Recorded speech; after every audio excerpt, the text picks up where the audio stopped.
మాటలు మనం ధ్యానం చేద్దాం. ఎఫెసీయులకు రాసిన పత్రిక 5వ అధ్యాయం, ఎఫెసీయులకు రాసిన పత్రిక 5వ అధ్యాయము 15 నుంచి 18 వచనాలు మనం చదువుకుందాం. ఎఫెసీయులకు రాసిన పత్రిక 5వ అధ్యాయం 15 నుంచి 18 వచనాలు మన వాక్యం. దినములు చెడ్డవి గనుక మీరు సమయమును పోనీయక సద్వినియోగం చేసుకొనుచు అజ్ఞానుల వలె కాక జ్ఞానుల వలె నడుచుకున్నట్లు జాగ్రత్తగా చూచుకొనుడి. ఇందు నిమిత్తము మీరు అవివేకులు కాక ప్రభువు యొక్క చిత్తం ఏమిటో గ్రహించుకొనుడి. మరియు మద్యముతో మత్తులై ఉండకుడి. దానిలో దుర్వ్యాపారము కలదు. అయితే ఆత్మపూర్ణులై ఉండుడి. ఇక్కడ అపోస్తలుడైన పౌలు ఎఫెసీ సంఘానికి రాస్తూ, మీరున్నటువంటి దినాలు చెడ్డ దినాలు, మీరున్నటువంటి దినాలు అపాయకరమైన దినాలు, మీరు నివసిస్తున్నటువంటి ఈ యొక్క కాలము, ఈ యొక్క సమయము దుర్దినములు అని చెబుతూ, దినములు చెడ్డవు గనుక అని మాట్లాడుతున్నాడు. దినములు చెడ్డవి అంటే దాని అర్థము ఈ దినం మంచిది, ఈ దినం చెడ్డది కాదు. ఈరోజు మంగళవారం మంచిది కాదు, ప్రయాణాలు చేయకూడదు. ఈరోజు సోమవారం మంచిది, ఈ దినం మంచిది. ఈరోజు ఎన్ని పెళ్ళిళ్ళు మంచి దినం అనే చేస్తున్నారు కదండి. ఈరోజు మంచి దినం, సుముహూర్తం, దుర్ముహూర్తం దాటిపోయిన తర్వాత పెళ్లి చేసామండి, ఇద్దరు జ్యోతిష్యాలు చూసి పెళ్లి చేసామండి, ఇద్దరు యొక్క తిథులు రాసులు అన్నీ చూసి పెళ్లి చేసాం. మరి ఎందుకు డైవర్స్ రేట్లు పెరిగిపోతున్నాయి, ఎందుకు పెళ్ళిళ్ళు పెటాకులు అయిపోతున్నాయి అంటే ఆలోచన చేయండి. సో వైవాహిక జీవితాలు, వివాహ బంధాలు ఈ యొక్క ముహూర్తాలను బట్టి, జ్యోతిష్యాలను బట్టి, తిథులు రాసులను బట్టి కాదు. వారి మధ్య సమాధాన బంధం పడకపోతే, లేదా వారిద్దరి మధ్య యేసుక్రీస్తు ప్రభుని సమాధాన బంధం పడకపోతే, మూడో పేటగా దేవుడు లేకపోతే నువ్వు ఎన్ని పేటలు వేసినా ఎన్ని విడిపోతాయి.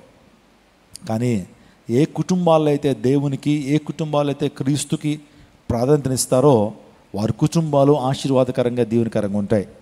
పెళ్ళి అంటే 100 ఏళ్ల పంట అంటున్నారు ఎదర, కానీ ఈ రోజున ఆ పంట కాస్త మంట అయిపోతుంది.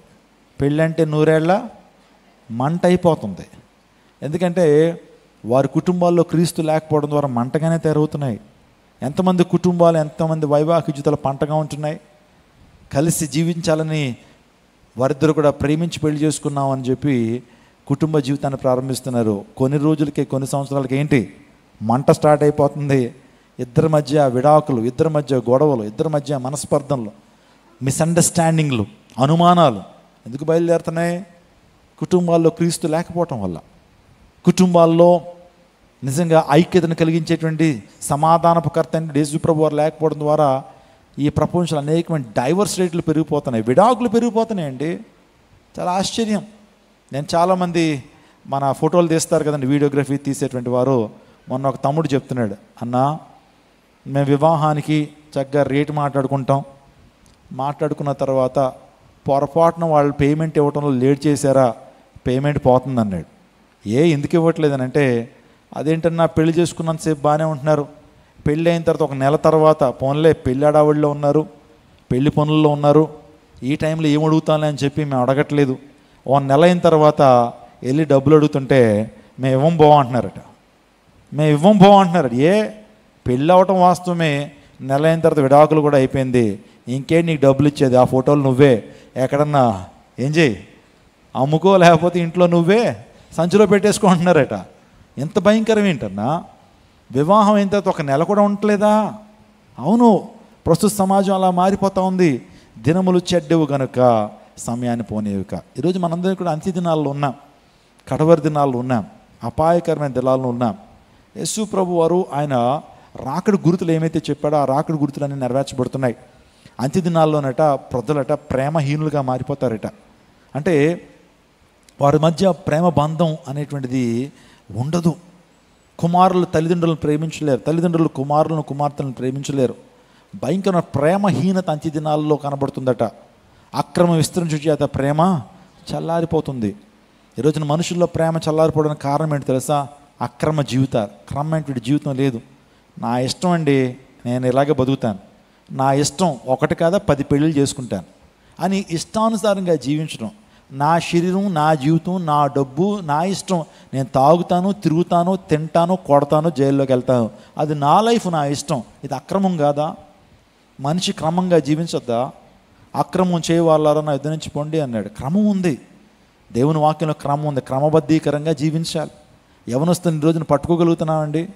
ఏం బాబు అలా తిరుగుతున్నావే, రాత్రి ఎంత అయింది? రాత్రి 2 అయింది, ఇంకేంటి బాబు రోడ్ల మీద తిరుగుతున్నావు అంటే, ఇది నా ఇష్టం అండి, మీరెవరు అడగడానికి? తండ్రి చెప్పాడు అనుకోండి, నానా కంఠం వరకే మీ పని, కన్నా తర్వాత మా లైఫ్ మా ఇష్టం, ఒకవేళ ఇంట్లో ఉండమంటావా బయట పోమంటావా అంటున్నటువంటి కుమారులు లేరా? తండ్రిని కొట్టేటువంటి కుమారులు లేరా? తల్లిని దూషించేటువంటి కుమార్తెలు లేరా? నా ఇష్టం ఇది, నా లైఫ్ నా ఇష్టం, నేను తిరుగుతాను, ఎవరితోన్నా తిరుగుతాను, ఏదైనా చేస్తాను, నా ఇష్టం అని మాట్లాడుతున్నటువంటి సమాజంలో మనం లేమా? అక్రమం విస్తరించు చేత ప్రేమ చల్లారిపోతుంది.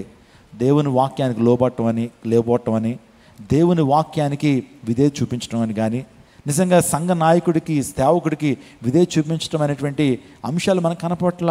మీరుంటున్న దినాలు అపాయకరమైన దినాలు. అంత్య దినాల్లో భ్రష్ట లోకంలో మనం ఉన్నాం. అంత్య దినాలు ఎలా ఉంటాయని దేవుడు చెప్పాడు తెలుసండి. నోవహు దినాలని ఉదాహరణగా పెట్టాడు. నోవహు దినాలు ఎలా ఉన్నాయి?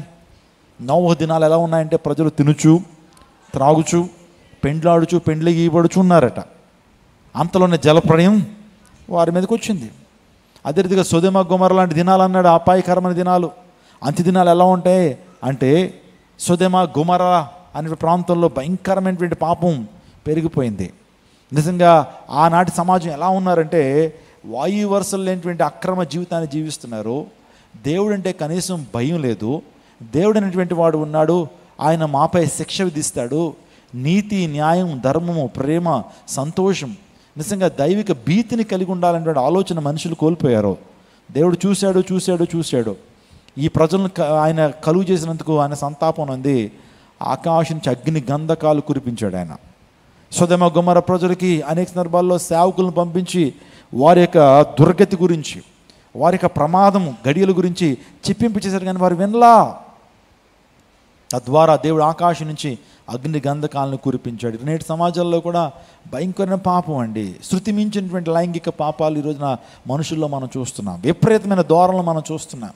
కాబట్టి ఈ దినాల్లో, ఈ భ్రష్టమైన లోకంలో దేవుని బిడ్డలుగా మనం ఎలా జీవించాలి అని అపోస్తలుడైన పౌలు ఎఫెసీ సంఘానికి చెప్తున్నాడు 5వ అధ్యాయంలో. దినములు చెడ్డవు గనుక సమయమును పోనివ్వక. ఇక్కడ 5 ప్రాముఖ్యమైన విషయాలు అపోస్తలుడైన పౌలు సంఘానికి, దేవుని బిడ్డలకు చెప్తా ఉన్నాడు. దినములు చెడ్డవు కనుక మీరు ఏం చేయవద్దు, సమయంను పోనివ్వక సద్వినియోగపరచుకోండి. Utilize the time properly, don't waste your time. నీ సమయాన్ని వ్యర్థం చేసుకోవద్దు. నన్ను కొద్ది కలరింగ్ ఇవ్వండి, ఆ వీడియో కొద్దిగా ఐఎస్ఓ కొద్ది పెంచండి. ఐఎస్ఓ మెయిన్ కెమెరా ఐఎస్ఓ పెంచండి. రైట్, దేవునికి స్తోత్రం చెల్లించండి. హల్లెలూయా. నా ప్రియ దైవజనాంగమా, సమయమును పోనివ్వక సద్వినియోగపరచుకోండి అన్నాడు. ఈరోజున సమయాన్ని మనం పోనిచ్చేటువంటి వారుగా ఉండటానికి వీల్లేదు. సమయం చాలా విలువైనది. సో ఒకసారి సమయం కనుక మన జీవితంలోంచి పోతే మరలా తిరిగి వస్తుందా? Can you bring yesterday in your life? మరలా నిన్నటి దినాన్ని మరలా ఈ రోజున తీసుకురాగలవా? కొన్ని సందర్భాల్లో అనిపిస్తుంది, స్కూల్ పిల్లలందరూ స్కూల్కి వెళ్ళిపోతున్నప్పుడు, నిజంగా స్కూల్ టైంలో ఉన్నప్పుడు ఎప్పుడు ఈ స్కూల్ వదిలేస్తామని అనిపించేది, ఎప్పుడు 10th క్లాస్ అయిపోద్దా కాలేజ్కి వెళ్ళిపోతాం అనిపించేది. కానీ ఇప్పుడు అనిపిస్తుంది, నాకు మరలా స్కూల్ డేస్ వస్తే ఎంత బాగున్నాం. స్కూల్కి మళ్ళీ బ్యాగ్ తగిలించుకుని సైకిల్ మీద వెళ్ళి నిజంగా చక్కగా స్కూల్ డేస్లోకి వెళ్తే ఎంత బాగుండు అనిపిస్తుంది. వస్తుందా మళ్ళీ వెళ్ళగలనా స్కూల్కి? కాలేజ్ డేస్కి వెళ్ళాలనిపిస్తుంది, కానీ వెళ్ళగలనా? ఇది మన జీవితంలో పోయినటువంటి ఆ సమయం మరలా తిరిగి రాదు. నేను చాలా సందర్భాల్లో చెప్తున్నాను, 3 అంశాలు మరలా తిరిగి రావటం మన జీవితంలో. ఒకటి, పోయిన సమయం మరలా తిరిగి రాదు. 2023ని మరలా మనము బ్యాక్ చేయలేం, మరలా వెళ్ళలేం, మరలా ఆ సమయాన్ని తీసుకురాలేం. అదే రీతిగా మన జీవితంలో పోయిన సమయం తిరిగి రాదు. రెండోదిగా పోయిన ప్రాణం తిరిగి రాదు. ఏంటది? చాలామంది ఊరికి ఆత్మహత్య చేసేసుకుంటాను అనుకుంటారు.